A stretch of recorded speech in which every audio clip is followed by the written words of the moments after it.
সুপ্রিয় দর্শকবৃন্দ, মানুষের সাথে প্রেম ভালোবাসা রাখলে বা মানুষকে দয়া করলে, মহাব্বত করলে আল্লাহ পাক রব্বুল আলামিন কোনো কোনো ক্ষেত্রে চিরস্থায়ী জাহান্নামী হওয়া সত্ত্বেও তাকে মাফ করে দেন। আসুন কিভাবে তা জেনে নেই। হযরত মূসা আলাইহিস সালাতু ওয়াস সালামের যুগের একটি ঘটনা। হযরত মূসা আলাইহিস সালাতু ওয়াস সালাম তিনি আল্লাহ পাক রব্বুল আলামিনের সহিত কথা বলার জন্য পাহাড়ের দিকে যাচ্ছিলেন।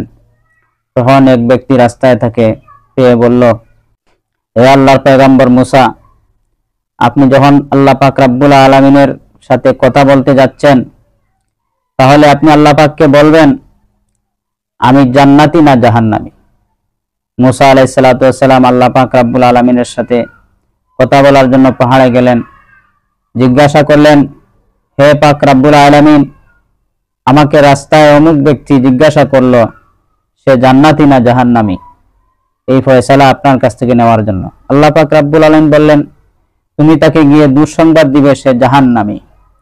হযরত মূসা আলাইহিস সালাম পাহাড় থেকে চলে আসলেন এবং রাস্তায় ওই ব্যক্তিকে পেয়ে বললেন, আল্লাহ পাক তোমার জন্য দুঃসংবাদ শুনিয়ে দিয়েছেন, এই দুঃসংবাদ যে তুমি চিরস্থায়ী জাহান্নামী।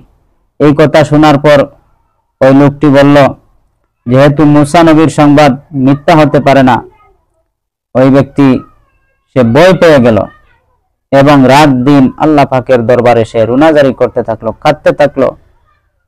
এমন কাঁদলো আল্লাহ পাক রব্বুল আলামিনের দরবারে, কেঁদে কেঁদে বলতে লাগলো, হে আল্লাহ, আপনি তো আমাকে জাহান্নাম দিবেনই, আমার শরীরটা যেন জাহান্নাম দ্বারা পরিপূর্ণ হয়ে যায়, যেন আমার মতো আর কেউ জাহান্নামী না হইতে পারে। এই দোয়াটা আল্লাহ পাক রব্বুল আলামিনের দরবারে এতই পছন্দ হয়েছিল যে আল্লাহ পাক রব্বুল আলামিনের দরবারে মূসা আলাইহিস সালাতু ওয়াস সালাম যখন আরেকদিন গেলেন, তখন আল্লাহ পাক রব্বুল আলামিন বললেন, হে মূসা, ওই ব্যক্তিকে সুসংবাদ জানিয়ে দিবে আমি আল্লাহ তাকে মাফ করে দিয়েছি এবং জাহান্নামের ফয়সালা থেকে বের করে এনে তাকে জান্নাতের ফয়সালা করে দিয়েছি। তখন মূসা আলাইহিস সালাম আল্লাহ পাককে প্রশ্ন করলেন, হে আল্লাহ, আপনি কিভাবে এরকম করলেন? এই ব্যক্তিকে আপনি জাহান্নামের ফয়সালা করে দিলেন, আবার জান্নাতের ফয়সালাও করে দিলেন, বিষয়টা বুঝলাম না।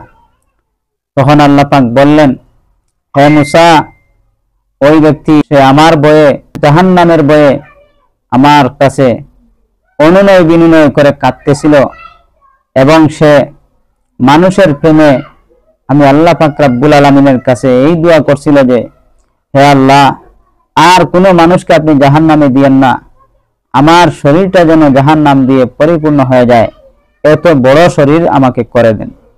আমি ওই ব্যক্তির দোয়াটা কবুল করেছি। হে মূসা, তার এই কথা বলাটা আমি আল্লাহ পাকের নিকট এতই পছন্দনীয় হয়েছে যে আমি তাকে মাফ করে দিলাম। সুপ্রিয় দর্শকবৃন্দ, এই আলোচনার দ্বারা আমরা কি বুঝতে পারলাম?